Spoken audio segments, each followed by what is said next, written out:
ओम श्री साई राम। गीता वाहिनी, चौथा अध्याय। अर्जुन अब भी संदेह से घिरा था।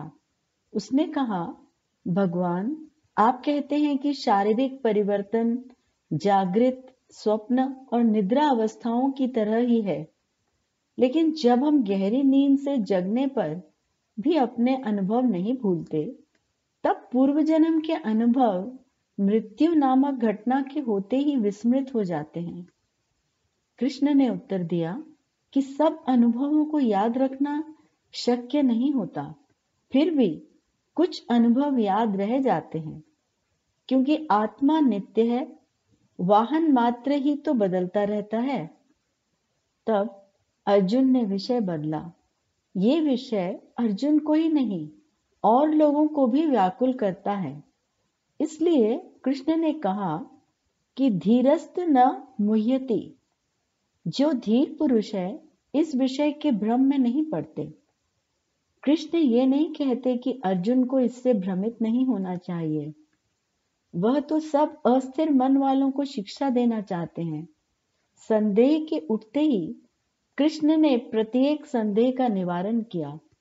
उन्होंने कहा, अर्जुन, इन 3 अवस्थाओं में से होकर जाते समय बुद्धि कुछ घटनाओं को अपनी पकड़ में रखती है, लेकिन शरीर की मृत अवस्था होने पर वह भी नष्ट हो जाती है और एक ही झटके में सब विस्मृत हो जाता है।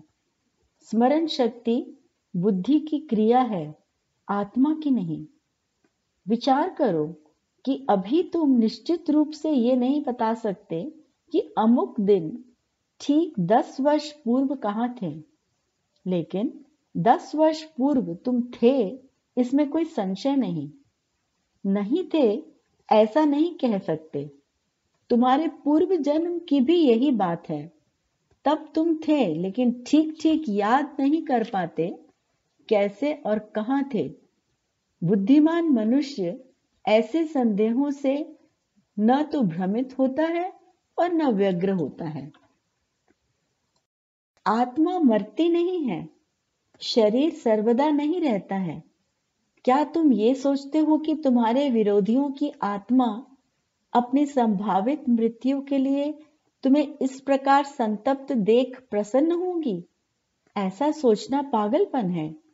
कुछ भी हो, आत्मा न तो प्रसन्न होती है न संतप्त। इंद्रियों को अपनी जगह रहने दो, इनसे डरने का कोई कारण नहीं। इंद्रियों का वस्तुओं से संपर्क होने पर ही आनंद और शोक की बाधाएं उत्पन्न होती हैं। जब तुम अपनी निंदा सुनते हो, तभी तुम्हें क्रोध और दुख होता है। यदि तुम अपनी निंदा सुनो ही नहीं, तो तुम्हें ऐसी कोई व्याकुलता भी नहीं होगी। वस्तुओं के संपर्क में इंद्रियों का आना ही शोक और आनंद के युग्म का कारण है। ये सब गर्मी और सर्दी की तरह है। सर्दी में तुम्हें गर्माहट चाहिए और गर्मी में ठंडक। इंद्रियों का वस्तुओं से संपर्क ठीक इसी प्रकार का है। जब तक संसार है, वस्तुओं से संपर्क टाला नहीं जा सकता। जब तक पूर्व जन्मों का बोझ है, सुख दुख टल नहीं सकते। फिर भी इन्हें टालने या सहन करने की कला, इनके नियम और रहस्य की निपुणता आसानी से प्राप्त की जा सकती है। तुम्हें समुद्र स्नान को जाना हो तो लहरों के शांत होने तक बाहर खड़े होकर राह देखने से क्या लाभ? लहरों का आना जाना कभी न रुकेगा। आती हुई लहरों के झटके और जाती हुई के खिंचाव से बचने की युक्ति बुद्धिमान व्यक्ति सीख लेता है।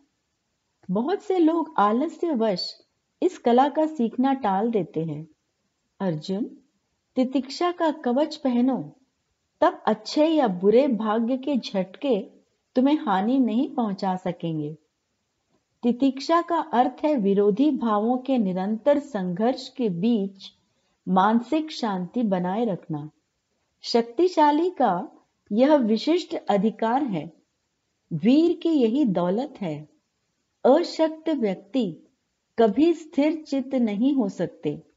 व्याकुल होने पर वे मोर पंख की तरह निरंतर रंग पलटते रहते हैं, घड़ी के लंगर की तरह कभी इधर कभी उधर, कभी आनंद की ओर कभी शोक की ओर झूलते हैं। यहाँ एक विषय पर पल भर ध्यान देना होगा। सहनशीलता धैर्य से भिन्न है। तितिक्षा का अर्थ भी सहन नहीं है। सहन अर्थात सहन करना, निर्वाह करना, क्योंकि और कोई अन्य मार्ग नहीं है। उसको जीतने की क्षमता रखते हुए भी उसकी परवाह न करना, इसी को आध्यात्मिक अनुशासन कहते हैं। धैर्य पूर्वक बाह्य सांसारिक द्वैतता को आंतरिक स्थिर चित्तता और शांति के साथ सहना, यही मुक्ति मार्ग है। विवेक बुद्धि द्वारा सूक्ष्म परीक्षण कर सब सहना, इसी प्रकार का सहना फलप्रद है। ऐसे परीक्षण का नाम विवेक है।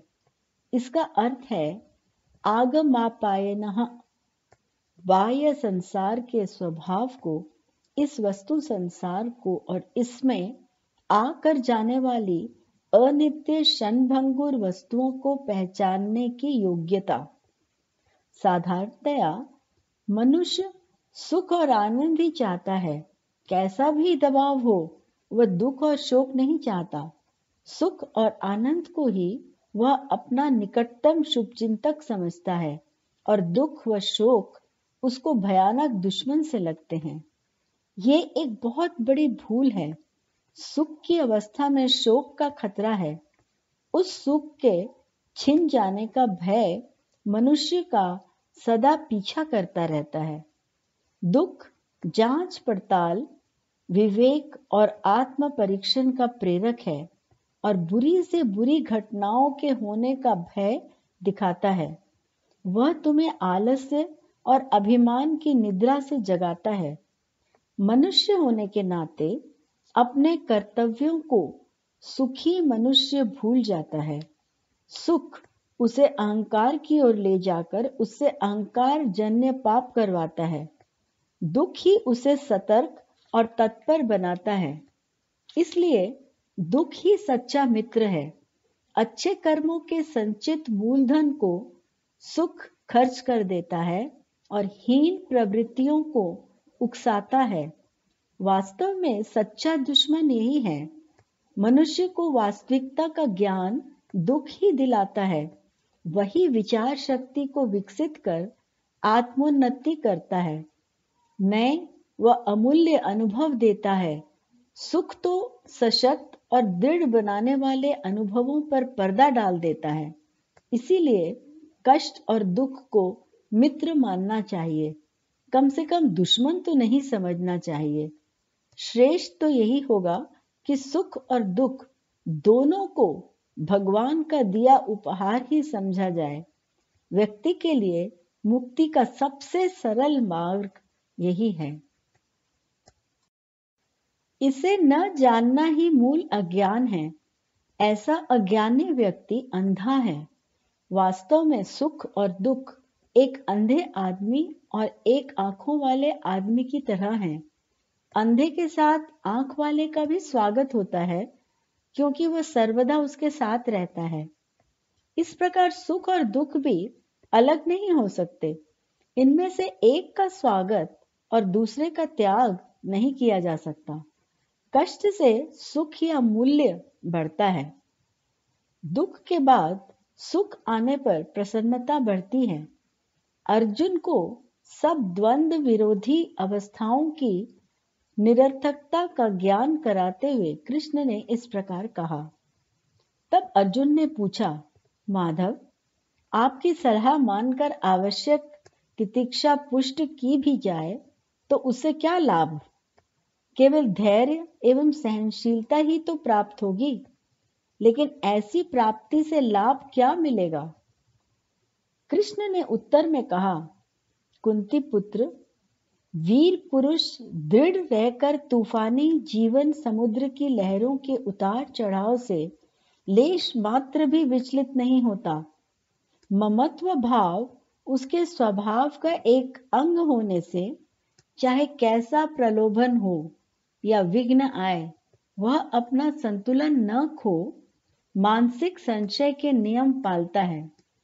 बाह्य संसार की नित्य प्रत्यक्ष विद्यमानता से जो अप्रभावित रहता है, वही व्यक्ति बुद्धिमान है। उसी को धीर कहा जाता है। धी का अर्थ है बुद्धि। जिसमें ये गुण है वही पूर्ण पुरुष है। पुरुष की पहचान वस्त्र या मूछों से नहीं होती। जो द्वंद्वात्मक जगत के परे रहता है वही पुरुष है।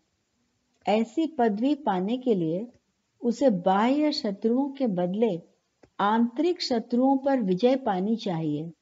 सुख और दुख के इन युग्म शत्रुओं पर विजय पाना ही वीरता है। अच्छा, तुम्हारे मन में एक और संदेह उठा होगा। तुम अब भी पूछोगे, ऐसी विजय से क्या लाभ होगा? मैं तुम्हें विश्वास दिलाता हूं कि इससे तुम्हें अमरता प्राप्त होगी। संसार की कोई भी वस्तु ऐसा परमानंद नहीं दे सकती। उनसे केवल आंशिक सुख मिल सकता है, लेकिन पूर्ण परमानंद नहीं। जब तुम सुख और दुख से परे उससे ऊंची अवस्था को प्राप्त करते हो, तभी पूर्ण स्वतंत्र परमानंद का लाभ पा सकते हो। अर्जुन, तुम पुरुषों में श्रेष्ठ हो, इसलिए तुम्हें शुद्र सांसारिक शत्रुओं पर विजय पाने की आवश्यकता नहीं है। तुम तो अमरता का परम सुख पाने योग्य हो। ऐसा कहकर कृष्ण उसे आत्मा और अनात्मा के विज्ञान को समझाने लगे। उन्होंने उसे ऐसा उपदेश दिया जिससे इन दोनों के बीच का अंतर समझ में आ जाए। आत्मज्ञानी कर्म के परिणामों से बंधा नहीं होता। जो लोग आत्म चैतन्य, कर्म, भावना या विचार से अप्रभावित आत्मा रूप का बोध न रख कर्म करते हैं, वही कर्म फल में लिप्त रहते हैं। ज्ञानी एक कुशल तैराक की तरह सांसारिक कर्मों के सागर को निर्भयता से पार कर लेता है। तैरने की कला को सीखे बिना ही यदि तुम समुद्र में जाओगे, तो तुम्हारी पानी में डूबकर निश्चित ही मृत्यु हो जाएगी। इससे पता चलता है कि कृष्ण ने अर्जुन को आत्मज्ञान की प्रधान विद्या क्यों सिखाई। आत्मा किसी को मारती नहीं है और न स्वयं मरती है। जिनका यह विश्वास है कि यह मारती है या मरती है, उन्हें इसके स्वभाव का ज्ञान नहीं है। अर्जुन की आत्मा मारती नहीं है। भीष्म और द्रोण की आत्मा मरती नहीं है। कृष्ण की आत्मा उत्तेजना नहीं देती। ये सब कारण परिणाम द्वैतता के रूप हैं। आत्मा किसी भी कर्म का कारण या परिणाम नहीं हो सकती। वह तो निर्विकार है, अपरिवर्तनशील है। रूपांतरण के 6 प्रकार हैं: उत्पत्ति, स्थिति, वृद्धि, परिवर्तन, क्षय और लय। इनको षट विकार कहते हैं। जन्म या उत्पत्ति का अर्थ है कभी वह नहीं था और कुछ देर पश्चात है। जब वह है और नहीं है हुआ, तब उसको मरणम कहा गया। जिस वस्तु में चेतन है उसी का जन्म होता है, अचेतन का नहीं। लेकिन आत्मा निरअवयव है।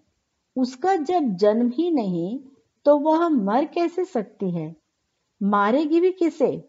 वह तो अजन्मा और नित्य है। जिस प्रकार एक व्यक्ति पुराने वस्त्र उतारकर नए वस्त्र पहन लेता है, देही भी एक शरीर उतारकर दूसरा धारण कर लेता है। शरीर के लिए जिस प्रकार वस्त्र है, उसी प्रकार व्यक्ति के लिए शरीर है।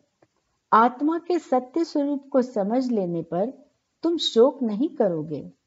तुम्हारे ये सब शस्त्र केवल स्थूल शरीर को हानिकर हैं। वे अपरिवर्तनशील आत्मा को कोई हानि नहीं पहुंचा सकते। इस सत्य को समझो और शोक का त्याग करो। क्षत्रिय का मुख्य कर्तव्य धर्म का पक्ष लेकर अधर्म का नाश करना है। सोचो कितने भाग्यशाली हो तुम। इस युद्ध क्षेत्र में भीष्म और अन्य कितने योग्य व्यक्ति तुम्हारे शत्रु हैं। एक समय इसी भीष्म ने अपने ब्राह्मण गुरु परशुराम से, जिन्होंने इसे सब कलाओं में निपुण बनाया था, अपने क्षत्रिय धर्म के पालन के लिए ही युद्ध किया। और अब तुम एक कायर की तरह ऐसे पराक्रमी योद्धाओं के विरुद्ध शस्त्र उठाने में भी डरते हो। अनेक विघ्नों के होते हुए भी एक क्षत्रिय के लिए अपने धर्म की रक्षा ही कर्तव्य होता है। उन्नति का यही मार्ग है। शतम का अर्थ है दुखम, और क्षत्रिय वही है जो मनुष्यों को दुखों से बचाता है। धर्म का पक्ष लेकर अधर्म की शक्तियों के विरुद्ध युद्ध करने का ऐसा मौका मनुष्य को यदा कदा ही मिलता है। एक क्षत्रिय होने के नाते इस धर्म युद्ध में हिस्सा लेना तुम्हारे लिए वरदान स्वरूप है। संसार की जो सेवा तुम अभी करने जा रहे हो वह कितनी प्रशंसनीय होगी, इसका विचार करो। संसार में शांति और सौख्य की स्थापना के लिए जो युद्ध किया जाता है उसे धर्म युद्ध कहते हैं। यह संघर्ष ऐसा ही है जिसमें धर्म की जीत निश्चित है। कौरवों ने कोई पाप, कोई अन्याय और कोई दुष्टता नहीं छोड़ी। उन्होंने बड़ों का निरादर किया, धर्मात्माओं का त्याग किया, पवित्रता को कलंकित, सज्जनों के स्वाभिमान को आघात पहुंचाया। उनके अगणित कुकृत्य हैं। अब बदला लेने का समय आ पहुंचा है। अपने पापों का फल वे अब भोगने वाले हैं। और यदि अब इस समय तुम एक भीरू की तरह व्यवहार करोगे तो न केवल तुम्हारे माता पिता, सब भाई, बल्कि संपूर्ण क्षत्रिय जाति के लिए ये एक अपमानजनक बात होगी। तुम सोचते होगे कि युद्ध करना पाप है। ऐसा विचार एक बहुत बड़ी भूल है। पाप तो दुष्टों को नष्ट करने का मौका हाथ से जाने देने में है, सज्जनों की यातना बढ़ने देने में है। इस समय यदि तुमने अपना धर्म छोड़ा तो तुम्हें घोर निराशा का भय घेर लेगा। धर्म के पालन करने से तुम्हें पाप छू भी नहीं सकता। मन को स्थिर रखो। संसार के सब द्वंद्वों में किसी एक को भी पास मत आने दो। इस अध्याय में 31वें श्लोक से लेकर अगले 8 श्लोकों में कृष्ण ने इस स्वधर्म निष्ठा के बारे में कहा है। भाग्य अच्छा हो या बुरा, निश्चल मन से व्यक्ति को कार्य करते रहना चाहिए। 37वें श्लोक में कृष्ण की यही शिक्षा है। 39वां श्लोक विषय परिवर्तन श्लोक है, क्योंकि एषा ते भिहिता सांख्ये, मैंने तुम्हें सांख्य योग के विषय में कहा। कृष्ण कहते हैं कि वे योग बुद्धि या बुद्धि योग की शिक्षा देंगे जिसे वह ध्यान से सुने।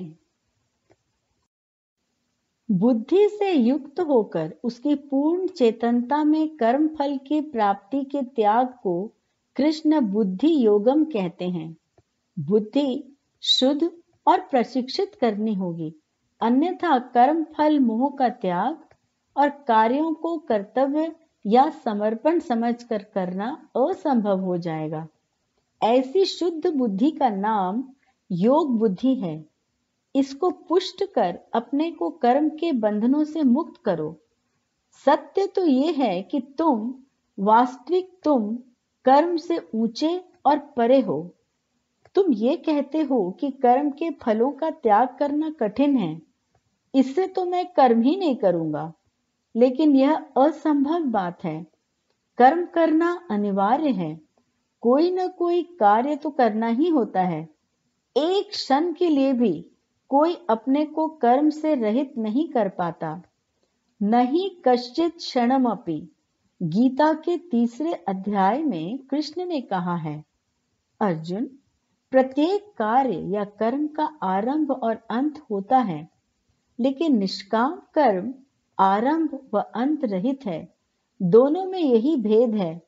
जब लाभ प्राप्ति की इच्छा से कर्म किया जाता है, तब व्यक्ति को हानि, दुख और दंड भी भुगतना पड़ता है, लेकिन निष्काम कर्म तुम्हें इन सब से मुक्त रखता है। कर्म फल की इच्छा करने से इच्छा के चक्कर में पड़ तुम्हें बार बार जन्म लेना पड़ता है, लेकिन इस इच्छा का त्याग करने से तुम जन्म मरण के चक्र से मुक्त हो जाओगे। इस प्रकार के त्याग के अभ्यास से तुम्हारी बंधन मुक्त अवस्था हो जाएगी। मुख्य बात तो लक्ष्य पर दृढ़ रहना है। लक्ष्य कर्म है, कर्म फल नहीं। मैं ये भी तुम्हें बताता हूं कि कर्म फल प्राप्ति की इच्छा होना रजोगुण सूचित करता है, जो कि तुम्हारे लिए शोभनीय नहीं है। शायद तुम कर्म रहित रहना ही पसंद करो, लेकिन ये तो तमोगुण का लक्षण है। ये रजोगुण से भी नीचा है। भगवान की 4 आज्ञाएं हैं। प्रथम करो है और अन्य 3 मत करो हैं। प्रथम शक्ति बढ़ाने के लिए है और अन्य निर्बलता दूर करने के लिए है।